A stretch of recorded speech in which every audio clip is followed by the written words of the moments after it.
Hello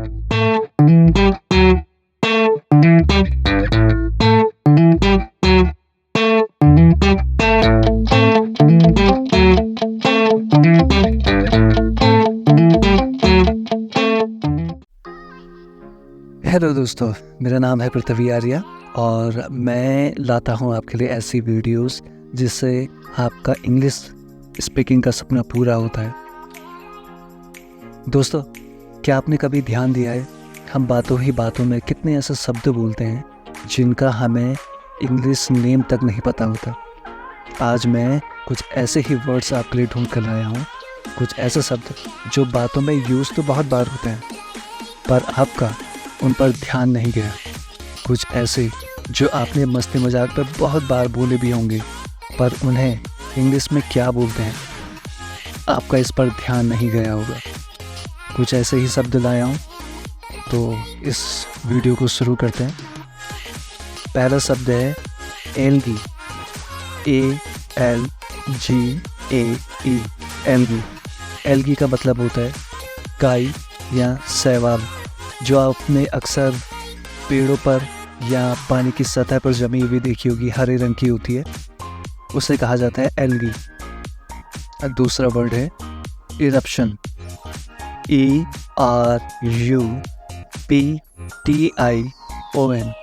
eruption. Eruption का मतलब होता है विस्फोट, ठीक है। तीसरा वर्ड है एक्सटिंक्ट, EXTINCT, एक्सटिंक्ट। एक्सटिंक्ट मतलब विलुप्त। कुछ ऐसे पेड़ पौधे, कुछ ऐसे जीव जंतु जो विलुप्त होने की कगार पर है।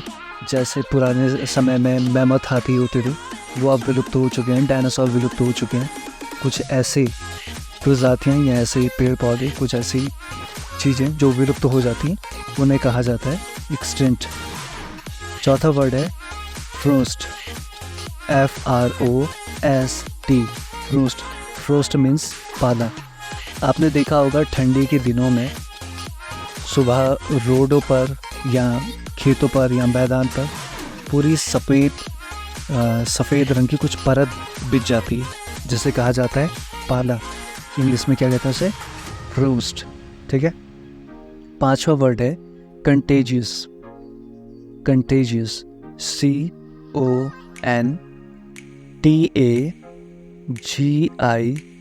CONTAGIOUS, contagious.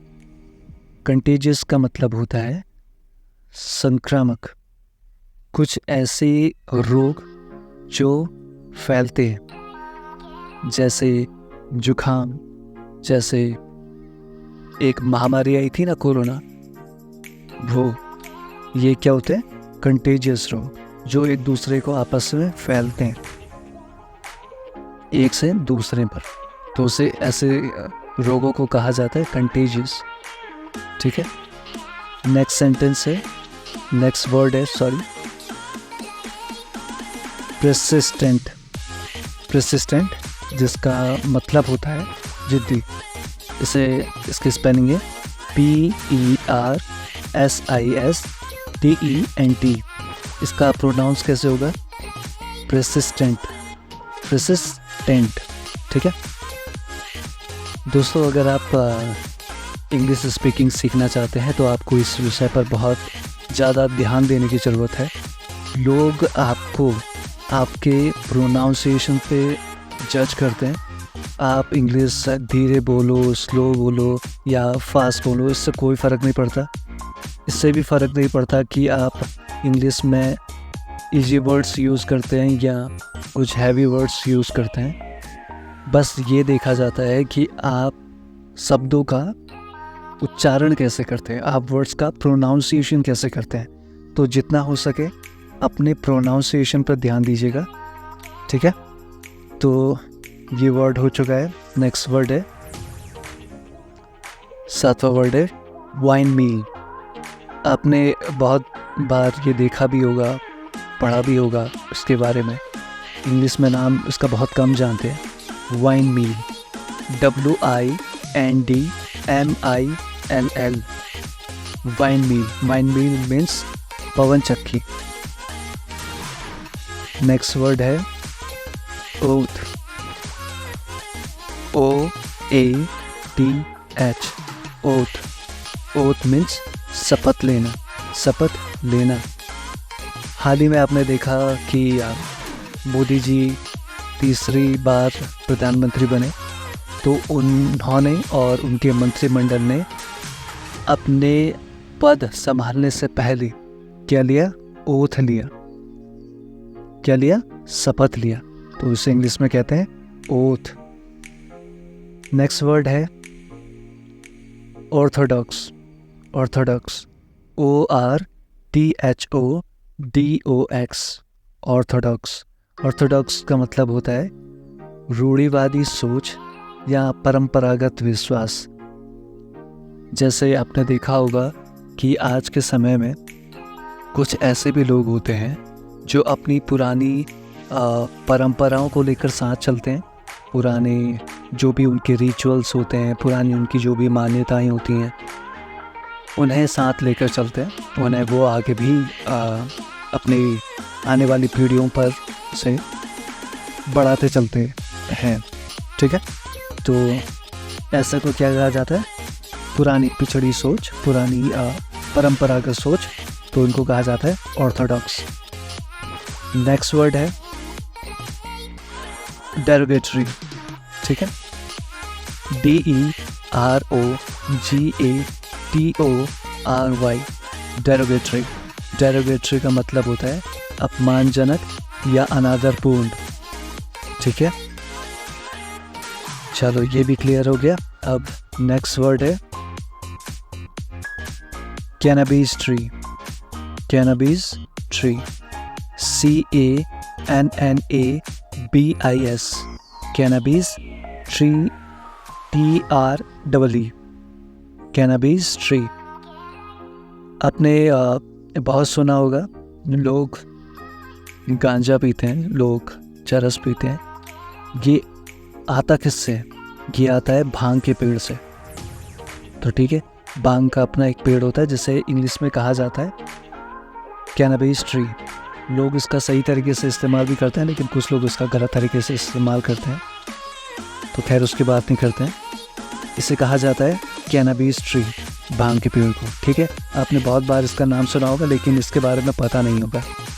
तो ये हो चुका है। नेक्स्ट वर्ड है हस्क, HUSK, हस्क। हस्क का मीनिंग होता है फलों का छिलका या अनाज का भूसा। ठीक है, अगर उसे पिल भी कहा जाता है, जैसे आपने छिलके को आपने सुना होगा, लेकिन इस स्पेसिफिक वर्ड का मतलब होता है फलों का छिलका या अनाज का भूसा, जिसे इंग्लिश में कहा जाता है हस्क। ठीक है, नेक्स्ट वर्ड है इनफर्टाइल, INFERTILE, इनफर्टाइल। इनफर्टाइल, वापस रिपीट कीजिए इसे, इनफर्टाइल। अपने प्रोनाउंसिएशन पर ध्यान दीजिएगा। इसे कहा जाता है इनफर्टाइल। इनफर्टाइल का मतलब होता है बाँझ। आपने कुछ मूवीज़ में ऐसा देखा होगा, कुछ ऐसी महिलाएं जो माँ नहीं बन पाती हैं, उन महिलाओं के लिए ये शब्द इस्तेमाल किया जाता है, जो कि बहुत गलत है, लेकिन ये वर्ड आपके नॉलेज में होना चाहिए। इसे कहा जाता है इनफर्टाइल। ठीक है, नेक्स्ट वर्ड है मिसकंसेप्शन। मिसकंसेप्शन, MISCONCEPTION,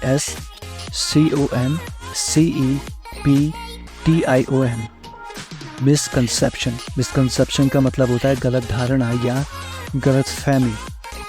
ठीक है, नेक्स्ट वर्ड है कंसोल, CONSOLE,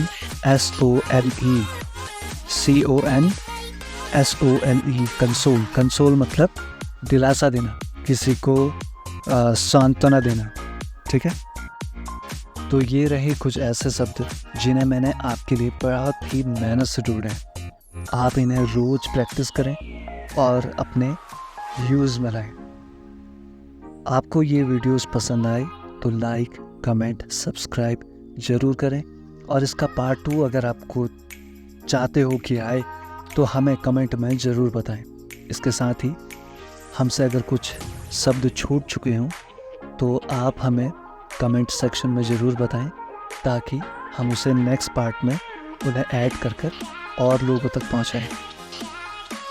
तो इन वीडियोस में सीख करके आप उन्हें रोज़ प्रैक्टिस में लाएं और कहीं ना कहीं अपने दोस्तों, अपने फैमिली और अपने कुछ स्पेशल फ्रेंड्स के साथ चैट में आप इसका इस्तेमाल कर सकते हैं, बातों में, चैट में, कैसे भी, ठीक है।